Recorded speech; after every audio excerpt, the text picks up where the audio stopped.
नमस्कार प्यारे बच्चों, आपका स्वागत है एसआरडी स्टडी सेंटर पे।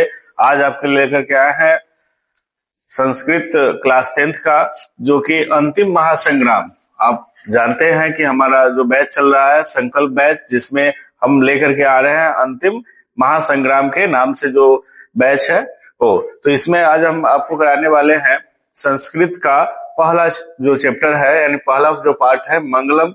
उसमें जो प्रश्न जो बिहार बोर्ड में पूछे गए हैं या आगामी 2026 के जो एग्जाम है उसमें आने वाले जो महत्वपूर्ण प्रश्न है उसी पर हम लोग चर्चा करेंगे। तो हम लोग पहले इसमें जो पाठ जो मंगलम है उसके बारे में थोड़ा चर्चा करते हैं कि आखिर यह मंगलम जो पाठ है उसके बारे में हम लोग जाने कैसे। ठीक है, तो इसमें जो पहला देखिएगा, यहाँ जो पहला बिंदु दे रखा है कि मंगलम उप जो है, यहाँ समझेंगे कि मंगलम जो है, मंगलम पाठ में 5 मंत्र है। मंगलम पाठ में क्या है? 5 मंत्र है। सभी मंत्र जो है वह किससे लिया गया है?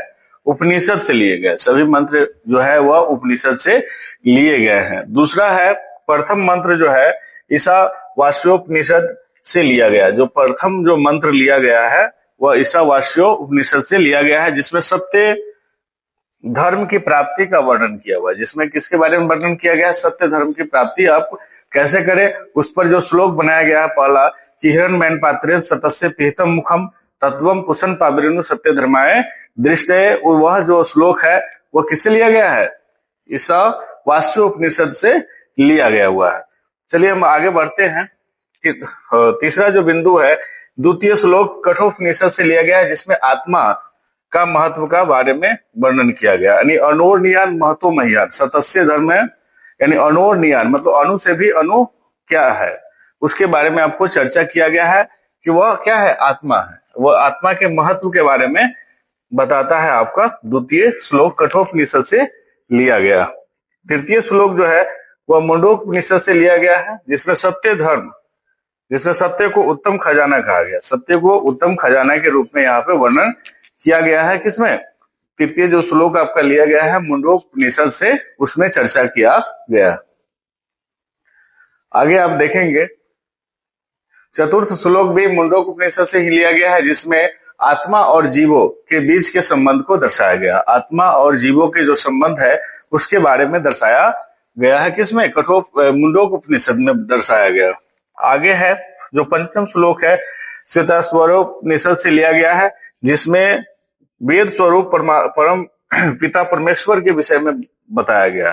परम पिता जो परमेश्वर है, जो पूरा सृष्टि यानी संसार को चला रहे हैं, उसके बारे में इसमें वर्णन किया गया। यानी कुल मिला के इसमें जो 5 मंत्रों का इसमें यानी 5 श्लोकों का जो इसमें वर्णन किया हुआ है। चलिए हम लोग इसमें पहला जो प्रश्न है दिया हुआ उसके बारे में हम लोग जानते हैं। पहला प्रश्न क्या दिया हुआ है? ठीक है, पहला प्रश्न इसमें क्या दिया हुआ है उसके बारे में हम लोग जानते हैं। वेदाहमेतम पुरुषम महांतम डैश विद्या या मंत्र किस उपनिषद से लिया गया? तो इसके लिए ऑप्शन बी आपका सही हो जाएगा, श्वेताश्वेत्रो उपनिषद से लिया गया हुआ। ठीक है, आगे हम लोग चलते हैं। मंगलम पाठ कहाँ से संकलित है? मंगलम पाठ वह कहाँ से लिया गया है? तो यह उपनिषद से लिया गया। मंगलम पाठ कहाँ से लिया गया है? वह उपनिषद से लिया गया हुआ। चलिए हम लोग बढ़ते हैं तीसरे सवाल की तरफ। तीसरा सवाल है कि अनोर्नियान महतो महिमा मात्मना मंत्र जो है किस उपनिषद से संग्रहित किया गया हुआ है? तो यह किस उपनिषद से लिया गया है? तो यह जो लिया गया है अनोर्नियान, वह मुंडो को क्या कहते हैं? कठोपनिषद से लिया गया। सॉरी, यहाँ पे आप ध्यान रखेंगे कठोपनिषद से यह मंत्र को लिया गया है कि अनोर्नियान महतो महियान। ठीक है, यह जो मंत्र जो लिया गया है वह कठोपनिषद से लिया गया हुआ। आगे हम लोग चलते हैं। नदियां नाम और रूप छोड़कर किस में मिल जाती है? तो आप याद रखेंगे कि यह समुद्र में जाकर के मिल जाती है, नदियां नाम और रूप को छोड़ करके। आगे है कि महान से महान क्या होता है? तो महान से महान क्या है? आपका आत्मा होता है। महान से महान क्या है? आत्मा, याद रखेंगे। ठीक है, अनोर्नियान महतो महियान, यानी अणु से भी अणु और महान से महान क्या होता है? तो आपको क्या होता है इसमें याद रखेंगे, उस श्लोक के अनुसार आत्मा होता है। क्या होता है? आत्मा।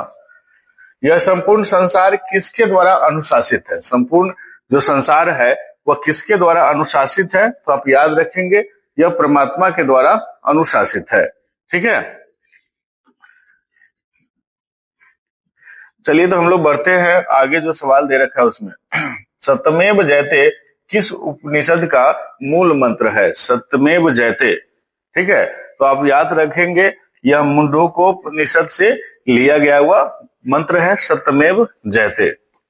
आगे है कि हिरण्मयन पात्रेण, ठीक है, यह जो श्लोक लिया गया हुआ है इसके बारे में चर्चा करना है कि हिरण्मयन पात्रेण सतस्य पिहितम मुखम तत्वम पुषन पावरिणु सत्य धर्माय दृष्ट, यह किस मंत्र है ना, यह मंत्र जो है किस उपनिषद से लिया गया हुआ है? तो आप याद रखेंगे ईशावास्य उपनिषद से यह लिया गया हुआ। आगे है कि मंगलम पाठ में कुल कितने मंत्र है? तो आपको जब हम यहाँ पे जो पाठ को शुरू किए तो उसी समय बताया कि मंगलम पाठ में जो है वो 5 मंत्रों को संकलित किया गया हुआ है, 5 मंत्रों को इसमें लिया गया हुआ है। आगे पढ़ेंगे सत्य का मुख किससे ढका होता है? तो सत्य का मुख जो होता है वो आप याद रखेंगे हिरण्मयन पात्र, है ना, हिरण्मयन पात्र से वह ढका होता है। आप इसके लिए श्लोक भी याद रखे हैं, हिरण्मयन पात्रेण सत्यस्य पिहितम मुखम, अर्थात हिरण्मयन पात्र जो है, ठीक है, यानी सत्य का जो मुख है वह क्या है? हिरण्मयन पात्र से वह ढका हुआ, ठीक है, यानी सोने का जो पात्र है उससे ढका हुआ है, आप याद रखेंगे। आगे है सत्यमेव जयते नान्यतम, यह किस उपनिषद का है ना, किस उपनिषद से इसको संकलित किया गया है, किस उपनिषद से इसको लिया गया है? तो आप याद रखेंगे इसको मुंडकोपनिषद से लिया गया हुआ। आगे है छोटे से भी छोटा और बड़े से भी बड़ा क्या होता है? छोटे से भी छोटा और बड़ा से बड़ा क्या होता है? तो आप याद रखेंगे वह आत्मा होता है। क्या होता है? आत्मा होता है।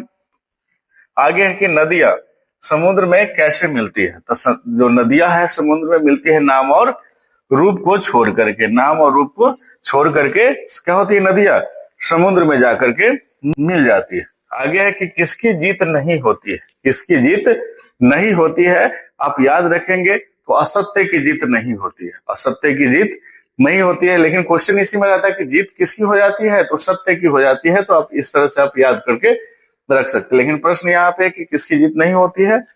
तो असत्य की जीत नहीं होती है। ठीक है, आगे जो आपका प्रश्न है कि अनोर नियान डॉट महिमा महियान पदांश किस रिक्त मतलब रिक्त स्थानों में क्या भरा जाएगा? तो इसके लिए श्लोक आपको याद रखना होगा कि अनोर नियान महतो महियान, यानी महतो महियान, यानी इसमें जो भरा जाएगा आपको महतो हो जाएगा।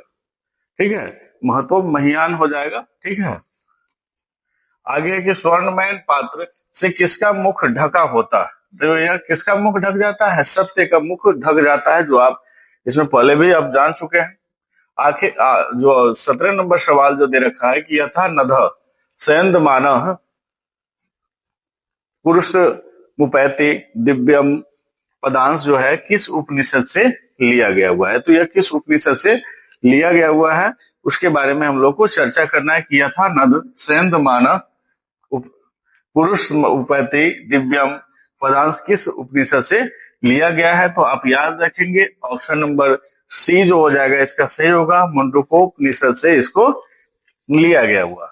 आगे है कि अत्यति पद का अर्थ क्या होता?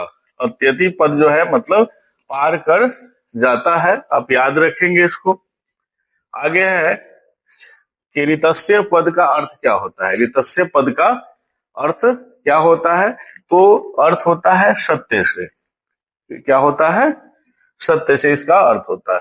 सत्य से किसका मार्ग प्रशस्त होता है? सत्य से किसका मार्ग प्रशस्त होता है?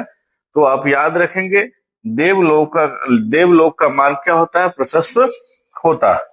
आगे है कि अपावृणु पद का क्या अर्थ होता है? अपावृणु पद का क्या अर्थ होता है? यहाँ पे आप याद रखेंगे हटा दे। अपावृणु पद का अर्थ होता है कि हटा दे।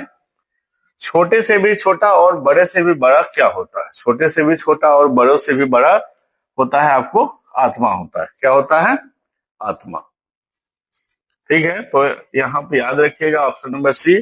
बढ़ते हम लोग आगे का जो सवाल दे रखा है उसमें ठीक है।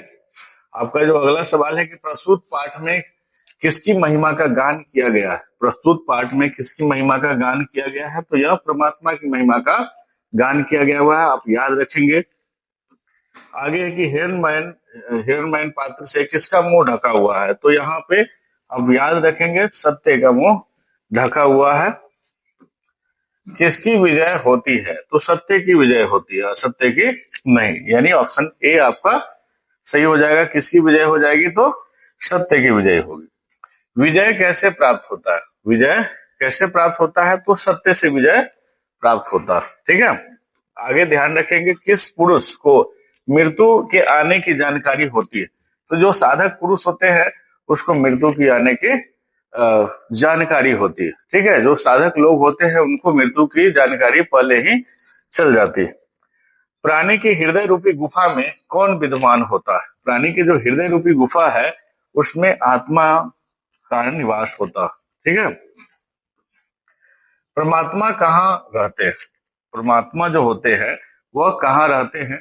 तो आप याद रखेंगे, परमात्मा जो है वह आपको सर्वत्र मिलते हैं, यानी सभी जगह परमात्मा मौजूद होते हैं, समझे। आगे है जो प्रश्न है कि अणु से सूक्ष्म कौन होता है? अणु से सूक्ष्म कौन होता है? तो अणु से सूक्ष्म आपका आत्मा होता है, ठीक है। तो इसके लिए ऑप्शन डी याद रखेंगे कि अणोर्नियान महतो महान, यानी ठीक है कि अणु से भी अणु और महान से भी महान, ठीक है, वो क्या होता है? वो आत्मा होता है। सत्य धर्म प्राप्ति के लिए किसे हटा देना चाहिए? तो आप याद रखेंगे, स्वर्णमय पात्र जो यानी हिरणमय पात्र जो होता है उसको आपको क्या करना है? इसे हटा देना। उपनिषद के रचनाकार कौन? उपनिषद के रचनाकार कौन है? इसके लिए आप याद रखेंगे, उपनिषद के जो रचनाकार है वह वेद व्यास है। कौन है? वेद व्यास, वही वेद व्यास जिन्होंने महाभारत की रचना की थी, याद रखेंगे, ठीक है। उपनिषद के कितने प्रकार है? यानी यहाँ पे क्वेश्चन होना चाहिए कि उपनिषदों की जो संख्या है वह कितनी है? तो आप याद रखेंगे, उपनिषदों की जो संख्या है वह 108 होती है, ठीक है। उपनिषद किसका अंतिम भाग है? तो उपनिषद जो है वह किसका अंतिम भाग है? तो आपको याद रखना है, वैदिक साहित्य का यह अंतिम भाग है। कौन? उपनिषद। आगे समझेंगे कि अपने नाम और रूप को छोड़कर कौन समुद्र में विलीन हो जाती है? तो याद रखेंगे, अपना नाम और रूप छोड़ करके, है ना, समुद्र में जो विलीन हो जाती है वह नदी होती है, ठीक है। जिस प्रकार जो महान पुरुष जो होते हैं, यानी साधक पुरुष जो होते हैं, अपने नाम और रूप को छोड़ करके परमात्मा के भक्ति में लीन हो जाते हैं, उसी प्रकार नदी जो होती है अपने नाम और रूप छोड़ करके समुद्र में विलीन हो जाती है। आगे है, मंगलम पाठ के में किसके सिद्धांत का वर्णन किया गया? मंगलम पाठ में किसके सिद्धांत का वर्णन किया गया है? तो काव्य शास्त्र का इसमें वर्णन किया गया है, इसको आप याद रखेंगे। और इसका अंतिम प्रश्न है, इस जो पहला जो पाठ हम इसमें लिए हैं मंगलम, इसका जो अंतिम प्रश्न है कि मंगलम पाठ में परमात्मा के अपर विद्या के 5 मंत्र किससे संकलित किए गए हैं? किससे संकलित किए गए हैं? तो आप इसमें याद रखें। चलिए ध्यान रखेंगे कि मंगलम पाठ में किसके सिद्धांत का वर्णन किया गया है, ठीक है। मंगलम पाठ में किसके सिद्धांत का वर्णन किया गया है? तो इसमें आपका ऑप्शन नंबर बी जो होगा वह सही हो जाएगा, दर्शन शास्त्र हो जाएगा, ठीक है। यहाँ जो अब इस चैप्टर का लास्ट प्रश्न है कि मंगलम पाठ में परमात्मा के अपरा विद्या के 5 मंत्र किससे संकलित है? तो यह उपनिषद से संकलित है। किससे संकलित है? उपनिषद से। और उपनिषदों की जो संख्या है वह 108 होती है, जो आपको पहले भी जानकारी में रखा गया है। तो यह रहा आपका 37 महत्वपूर्ण प्रश्न, जो कि आगामी 2026 के एग्जाम है, बिहार बोर्ड का एग्जाम होने वाला है, उसमें यह प्रश्न को पूछे जाएंगे। आपको याद रखना है कि इस चैप्टर से बाहर आपका एक भी प्रश्न नहीं जाएगा। आप इस वीडियो को देखिए, बार बार देखिए और रिवीजन कीजिए, ठीक है। और फिर से वीडियो देख करके रिवीजन करने का प्रयास कीजिए, ठीक है। और इसी तरह आप हमारे वीडियो के साथ बने रहे। हमारा टीम जो है लगातार प्रयास कर रहा है आपको टॉपर बनाने के लिए। तो आप टॉपर बैच के साथ, यानी संकल्प 450 प्लस के साथ आप जुड़े रहे, ताकि हमारी टीम भी आपको बेहतर से बेहतर चीजें दे सके, तब मिलेंगे हम नए वीडियो में, तब तक के लिए हमें दीजिए इजाजत। धन्यवाद।